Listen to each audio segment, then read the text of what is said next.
ቀደምት ሙስሊሞች ላይ የተከሰቱ ብዙ ታሪኮች አሉ። የባል ሀቅ በሚስት ላይ፣ የሚስት ሀቅ በባል ላይ ይዤላችሁ መጥቻለሁ። ከባለፈው ክፍል የቀጠለ ክፍል 3ን ይዤ መጥቻለሁ። አሰላሙ አለይኩም ወረህመቱላሂ ወበረካቱሁ። ሙስሊም እህት ወንድሞቼ እንዲሁም ክርስቲያን ወገኖቼ ሰላም ብያለሁኝ። እንደምን ቆያችሁ? እኛ ጋር ሁሉም ሰላም ነው አልሐምዱሊላህ። ብስሚላሂ ራህማን ራሒም አሰላቱ ወሰላሙ አላ ሰይድና ሙሐመድ ሰለላሁ አለይሂ ወሰለም።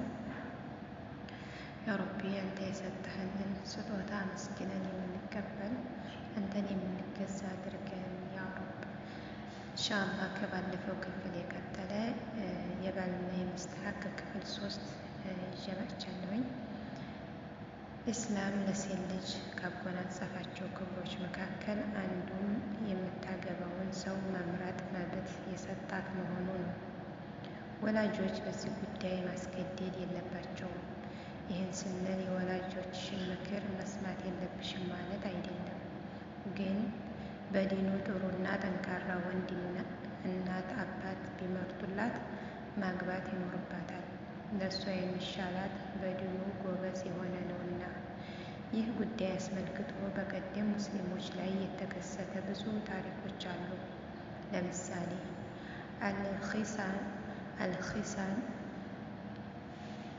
አልኺንሳ ቢንት ኪዳም ያስተላለፈችው ሀዲስ እንደሚከተለው እናየዋለን። አባቴ ለወንድሙ ልጅ ዳረኝ፣ እኔ ግን ይህ ጋብቻ አልተቀበልኩም። ስለሆነም ስሞታው ለነቢያችን ሰለላሁ ዐለይሂ ወሰለም አቀረበች።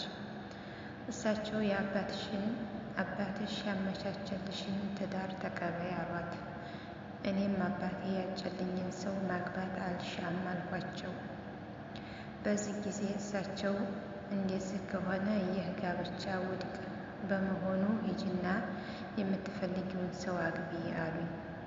ይህ የእሳቸው ውሳኔ እንደሰማሁ እንዲህ አልኳቸው፣ እኔ አባቴ ያጨልኝን ሰው ተቀብዬዋለሁ። ሆኖም ግን የፈለግኩት ሴቶች አባቶቻቸው በእነሱ ትዳር ላይ የማይፈልጉትን ሰው እንዲያገቡ ሊያስገድዷቸው እንደማይችሉ እንዲያውቁ ነው አለች። ፈትሑል ባሪ ጁዝ 9 ገጽ 194፣ ኪታቡ ኒካህ እና ኢብኑ ማጃህ ጁዝ 1 ገጽ 602 ላይ ዘግበውታል። ከዚህ ሀዲስ ላይ በመጀመሪያ ነቢያችን ሰለላሁ ዐለይሂ ወሰለም አልኸንሳ የአባቷ ምርጫ እንድትቀበል ነገሯት። ይህ ያሏት አባት ለሴት ልጁ ባለው አሳቢነትና ያገባኛል ባይነት ተንተርሰው የተሰጠ ነበር። ይሁን እንጂ ነቢያችን ሰለላሁ ዐለይሂ ወሰለም ከእሷ አንደበት የማትፈልገውን በማስገደድ እንድታገባ ያደረጓት መሆኑን እንደሰሙ ጋብቻውን ውድቅ በማድረግ የፈለገችውን እንድታገባ መብት አጎናጽፈውላታል። ስለዚህ ይህንን መብት ተጠቀሚበት ሙስሊሟ እህቴ። በዘመናችን የሚገርመው ነገር ዲኑን የያዘ ወንድ መምረጡ እየቀረ ምዕራባውያንን ባህል የሚያራምድ ወንድ ነው የምትመርጪው። ለምን?